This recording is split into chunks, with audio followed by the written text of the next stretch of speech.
Welcome back to Workshop 2. This workshop is about tuning into your child through play and people games. You'll have watched session 1 and you'll have had opportunity to think about how your child is communicating. How are they getting what they want? And are they using you to communicate? Are they taking you? Are they tugging you by the hand? For a child to be an effective communicator, they need to connect with you.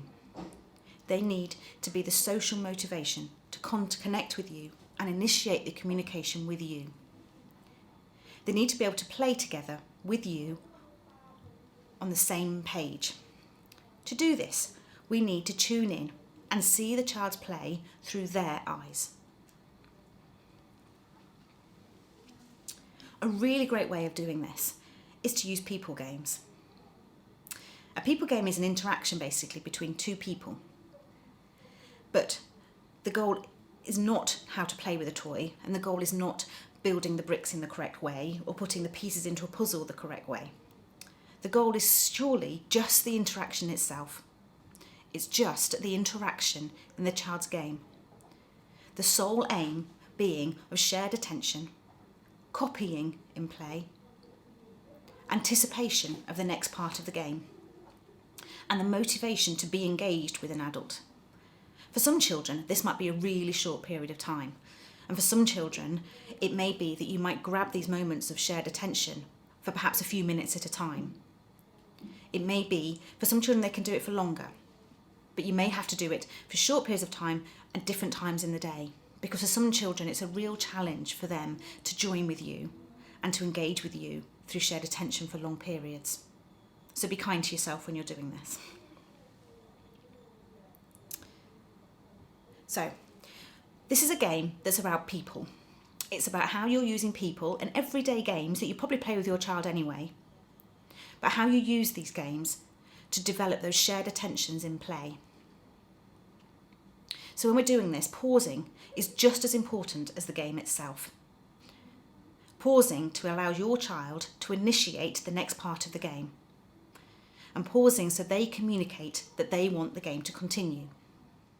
When we play peekaboo games, it's about pausing within the game.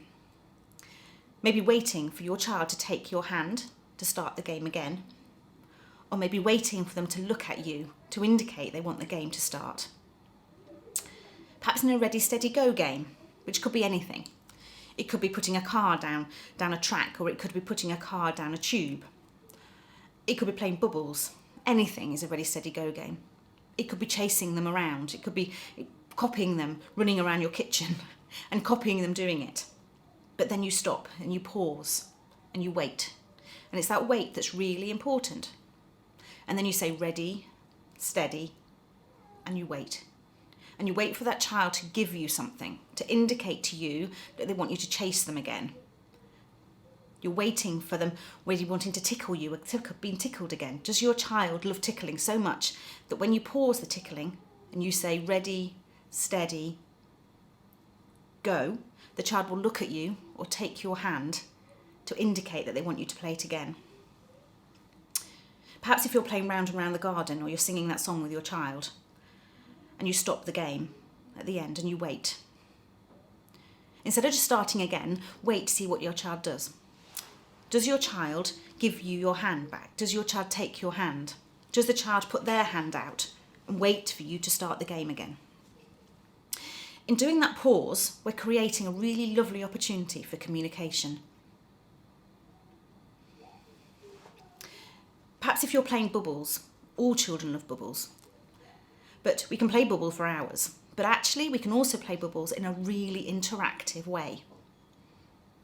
If they're enjoying bubbles, and you're using their engagement and they're enjoying it, and you've got their attention, pause and just wait. Wait to see what they do again. Does your child take your hand to indicate they want you to blow the bubbles again? If you play bubbles and you put the lid back on and you put the bubble pot on the floor, does your child give you back that pot of bubbles to tell you that they want you to play it again? If they don't, encourage them to do that. Take their hand and help them put the pot of bubbles into your hand. Or model to them, oh, more bubbles. But what you're doing is creating a really motivating opportunity for them to tell you that they want that interaction to carry on and they want the game to continue. Perhaps you're playing a wind-up toy, or perhaps you're blowing a balloon. So if you blow up a balloon really big and just hold it and wait, ready, steady, wait, and then let it go. But what we're waiting for is that eye contact. We're waiting for them to look at you, or to take your hand, or to make a sound, or maybe just to giggle. But in doing that, your child is telling you and indicating to you they want the game to carry on. It may be that your child is using a word, so you could model the word more, or you could say bubbles, or you could say balloon, go, or mummy, play. So you could start introducing a word, but you use the same word every time, so the child is anticipating what's going to happen in that game, and you pause the game in the same place every time. Maybe you do action songs. There may be songs that you love playing with your child, or your child loves hearing you sing. Start pausing within those songs at the same time every time. Wait and pause and build that attention. Wait for the eye contact and the enjoyment of those social interactions.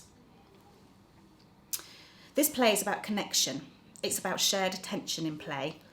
It's not about what game you're playing, or whether or not your child is successfully able to put the puzzle pieces in, or whether or not your child is successfully able to make a car go down a car track.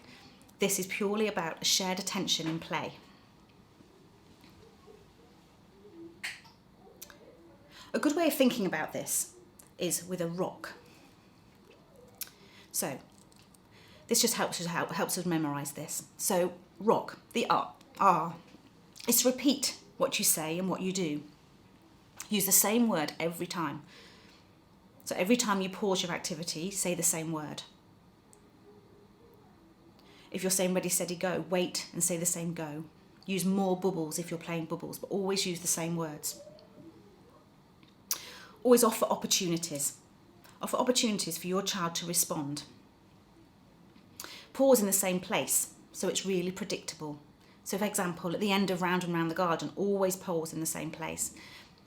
If you're playing Row, Row, Row the Boat, for example, the bit in that song where you say, if you see a crocodile, don't forget to pause before you say scream. But you always pause in the same place and you wait for that response. The C is for cue. So cue your child in, model the word or gesture if they don't pause. So for some children who aren't using any words yet, or are still really learning those early interaction skills, they may not say a word or they may not take your hand. In that case, just model the word to them. So if you're playing Row, Row, Row the Boat and you stop in the same place, model the same word more, but model that same word in the same place and model that word for them. Don't just keep the pause going for so long that it feels really uncomfortable. I also often think to myself, counting to 5 is really helpful. So when you're pausing, sort of count to 5 in your head, and that's probably about the right length to wait. The most important thing is to keep going and keep it fun. You may not get results overnight and you may not get results in a week, but just keep doing it. Keep finding really exciting ways and motivating ways to keep your child engaged in play. And it may be more often, it may be doing it more times a day, but take those opportunities each time where they happen. So, how to develop early interaction. So we've talked about peekaboo. We've talked about how we can keep those pauses for longer. Keep the child's interest in another person for longer and longer. It may be the child only interacts with you for maybe a minute, but you can build that interaction to maybe 5 minutes. Work on eye contact and anticipation in the actions. All of these things, anticipation and pausing and eye contact, are all really important skills for conversations and communication later as your child develops words. Copying is a really great way of developing interactions too, but copying has to start by you copying them. You can't expect your child, who perhaps hasn't got some of those early interaction skills, to just start copying you. You've got to copy them. So whatever it is your child is interested in, you copy it. You copy their play, and you copy how they see the world, and you copy what it is they're doing. If you copy them enough, whatever that is, then they will start copying you. They will learn to copy you. This might take a long time, but persevere with it. So we're joining a child in their play.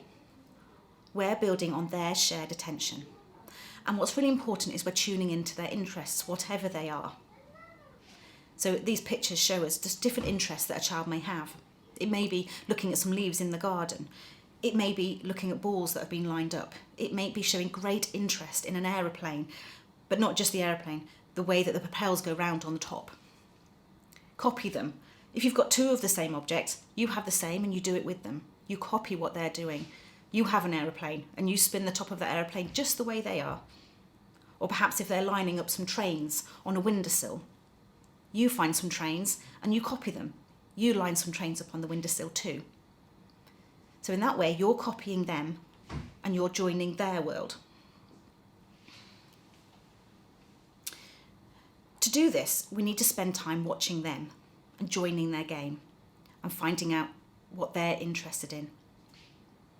Comment on what they're doing and do the same thing and build that lovely shared play and shared enjoyment in play. So what I want you to do before we meet again in our next session is I'd really like you to spend some time just joining your child's world and joining their play. Sit next to them when they're playing. See how they see their game. See how they see how they play with that aeroplane or those trains that they're lining up on the windowsill, and copy them. Try doing that and see how you go. What does your child do? Does your child look at you? They may. For some children who find interaction really difficult, as soon as you start copying them, they sort of look at you as a kind of, oh, what are you doing? And that's the beginning of interaction. So this isn't about the game itself, this is about the interaction. Sit, observe, copy what they're doing, and join in their game and their interest. And I'll see you next time on session 3.